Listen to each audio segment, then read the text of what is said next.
I feel like every couple of days at the minute I'm covering a player from the Bundesliga.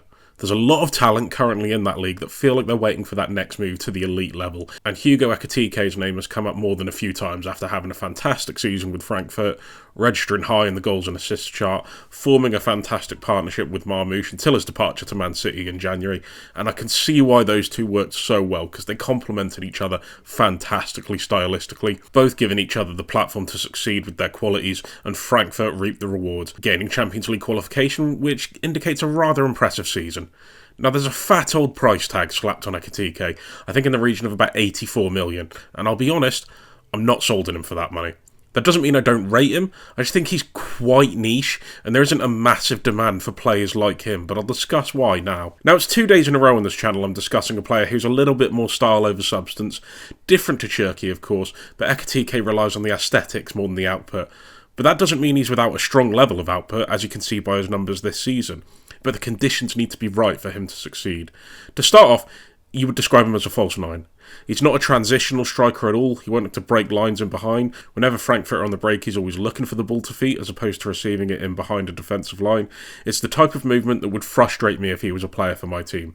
It's not as if he's not quick. He's about 6'4", and while not being quick off the mark, once he hits his stride, he's a hard player to contend with athletically.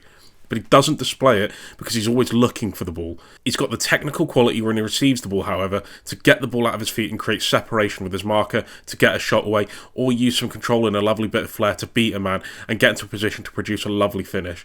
Technique and placement over power, and his goal catalogue is an impressive one if you can find the compilation of it online. But if he's not creating chances for himself, he's linking up, finding close available options to play to with lovely 1 and 2 touch play to find his teammates in space. He can do this to play a 1-2 with a player making a driving movement into the box that way, but more than usually he'll lay the ball off and look for the pass a little bit deeper than even he originally was stationed. Bro treats the box like a basement in a horror movie. Sometimes he's hearing voices telling him to go in, but dude just does not want anything to do with it. Sometimes it's frustrating when you watch Frankfurt and you see him deep or someone else receiving it because he's dropped deep to link up and there's just nobody attacking the box, and that's when you need that top level £80 million striker. Again, he can create from these areas well. Decent crossing, suave ball control means he can take it under pressure, turn, and having the fantastic quality to find runners around him with some delicate passing.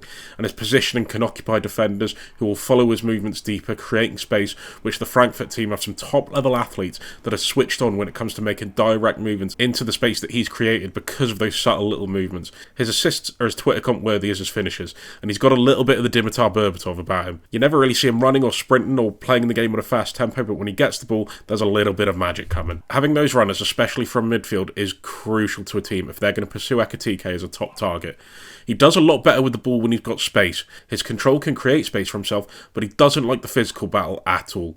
Anytime a defender engages or gets physical with him, he does not like it. He can get too easily bullied out of the game, and that will be an issue playing in England. Someone 6'4" should not be scared off of a scrap. Feels very wrong. He's not got an imposing frame with that size, which again feels a little bit wrong.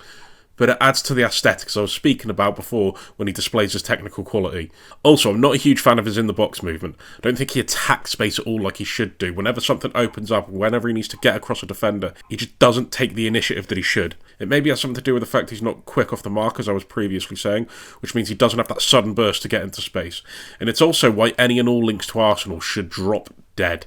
The last thing they need is another technically gifted forward player that can drop in and link up play with his teammates, but when the ball's ready to be put into the 6-yarder, he's still on the penalty spot so long the white chalk is transferring to the bottom of his boots.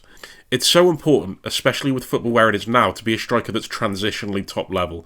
I know we talk about transitional quality a lot, to the point where me and it should just get a room and make out, and I would. But transition, more than any other part of the game for me, is what elevates a player to the elite bracket and what creates the distinction between great players and elite players. And for me, he just isn't that elite. Weirdly, I think he'd be really suited to City with the likes of Marmoush and Doku and Savinho, but again, not worth the price. Liverpool as well, maybe, to facilitate Salah. I know I said he'd be a good signing for the two best teams in the country there, but just not for that level of money. His strongest link is with Chelsea, and is he better than Nick Jackson? Yeah, a little, but not 80 million better, and I think that's kind of where I'm at on him. But what do you guys think? Cheers, lads. In a bit.